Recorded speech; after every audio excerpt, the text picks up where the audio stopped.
أسفا والله على بعض المسلمين الذين لا هم لهم إلا جيوبهم وبطونهم. والله إن بعض المسلمين والله لا يؤتمن على دجاجة، فكيف يؤتمن من هذا حاله على البلاد والعباد، على الدين والإسلام، على الدماء والأموال والأعراض.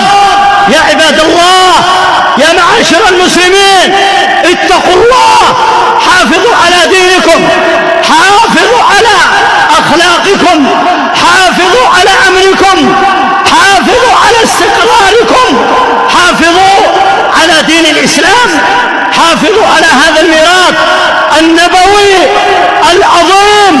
لا يكن همك المال ولا المادة، لا تكن عبدا للدينار ولا للدرهم تجري وراء المال وتعبد الدينار والدرهم والمادة. يلعب بك أصحاب الأموال ويحركونك ويستعمرونك ويستعبدونك كيفما أرادوا وكيفما شاءوا. اللهم إنا نسألك الهدى والتقى والعفاف والغنى.